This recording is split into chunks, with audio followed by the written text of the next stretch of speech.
Ava Mitchell never wanted to stand out. She had long perfected the art of silence, of shrinking herself until no one noticed. At Pinebrook High, blending into the background was safer than being seen. Every morning, she slipped into the same old gray hoodie, pulled the hood up just enough to shadow her eyes, and took the same path through the hallways, always walking close to the lockers, never in the middle, always keeping her head down. She wasn't late enough to draw attention or early enough to start conversations. She arrived like a whisper and left like a shadow. She wasn't from money. Her father worked double shifts at the paper mill on the edge of town, and her clothes showed it. Her sneakers had a tear near the sole, and the jeans she wore had been patched up twice already. But Ava didn't care about trends or prom or popularity. She only cared about surviving high school one quiet day at a time. People didn't really bully her, at least not in the traditional sense. They just didn't see her. Teachers called on her once or twice a semester. No one invited her to parties, or sat next to her unless the seat was absolutely the last one left. In some ways, Ava had made peace with being invisible. It hurt less than being mocked. It felt safer. That all changed the morning she dropped her notebook. It was a simple accident. She was walking past the popular crowds table in the commons area, eyes low, as always, when the strap of her bag slipped, and the worn spiral-bound notebook hit the floor. Papers fluttered out. A few sketches, some short stories she never dared to share. She crouched quickly to gather them before anyone could look. But someone already had. Trevor Knox. He was the kind of boy who knew the power he held. Captain of the lacrosse team. Tall. Arrogant. A jawline that belonged on a billboard and a smile that made most girls melt. But his charm was venomous. He had a reputation for being ruthless with those he didn't like and careless with those he claimed to.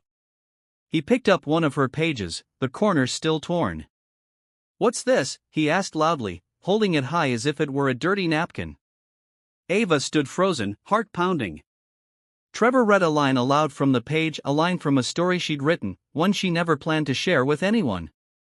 She wished her voice could echo louder than her fear. "What is this, some sad girl poetry?" Laughter erupted around him. Ava reached out, gently trying to snatch the page back. "Please," she whispered. But Trevor just smirked and handed her the notebook with a mock bow. "Didn't know you had a voice, Mitchell." She grabbed her things and rushed off without a word. Her ears burned with embarrassment. But worse than the humiliation was the attention. Trevor had noticed her now. And when someone like Trevor noticed you, it never ended well. That week, things changed. It started with whispers. Girls giggling and looking her way in the halls.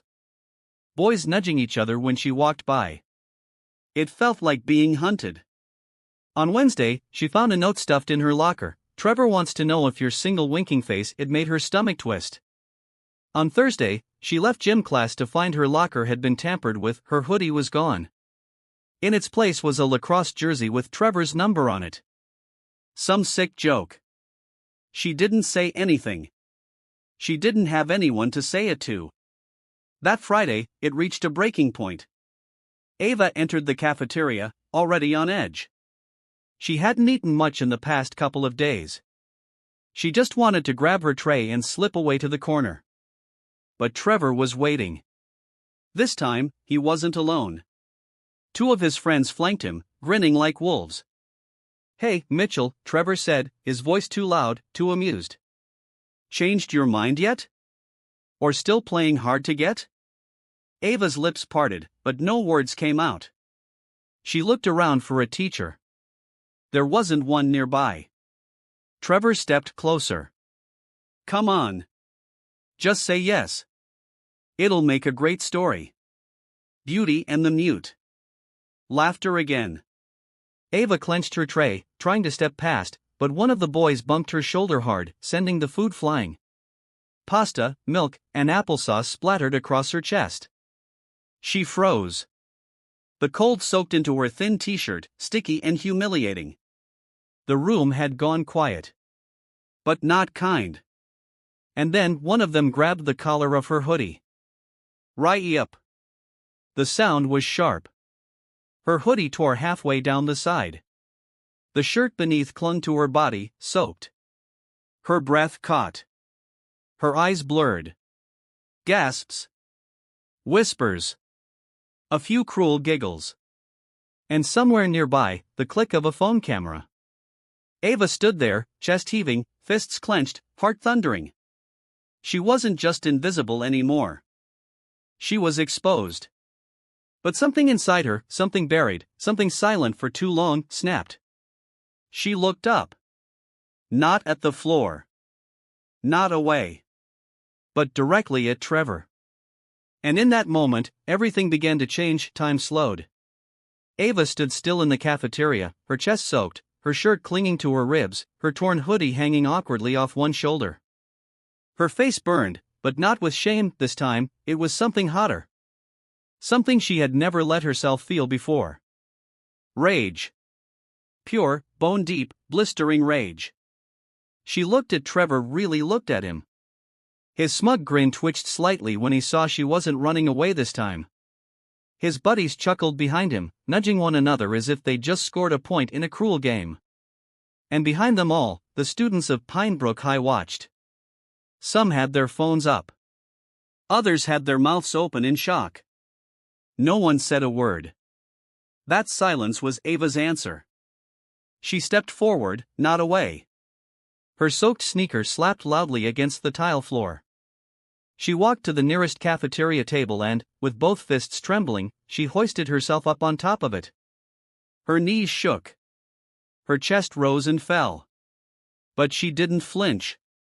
She didn't run. She stood tall, taller than she ever had in her life, and when she spoke, her voice was shaky but unshakable. "You all saw what they did," she said, voice echoing across the stunned room. "You laughed. Or you said nothing. Maybe you thought it wasn't your problem." Trevor raised an eyebrow, clearly not expecting this. "Get off the table, Mitchell." But Ava didn't stop. This is what happens when someone says no. This is what happens when you don't fit the mold. When you don't flirt back, when you don't play along, when you don't smile even though you're scared.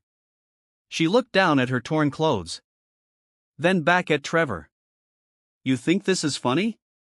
Ripping my shirt off in front of everyone? Ruining my food? Humiliating me for a joke?" Her voice cracked, but she let it. "You want me to be quiet. You want me to disappear. But I won't." Now the whispers were turning into murmurs. Some kids lowered their phones. Some even looked uncomfortable. "You think popularity gives you power," she said, locking eyes with Trevor. "But real power? Real strength? It's not tearing people down. It's lifting them up." One girl near the front slowly clapped. It was hesitant, barely audible. But it cracked the tension. Then another joined in. And another. Trevor scoffed and stepped forward. "You done with your little speech?" Ava looked at him, square in the eyes, and said, "No. I'm just getting started." She pulled her phone from her jeans and opened the school's email page. Her fingers trembled as she held it up to the crowd. "I'm reporting this. The assault. The harassment. The cyberbullying. The ripped clothes. The stolen hoodie. The locker note. All of it." Trevor rolled his eyes. "Good luck. No one will believe you." But Ava turned her phone screen to the crowd. Good thing they recorded it. Suddenly, several hands went up, holding phones.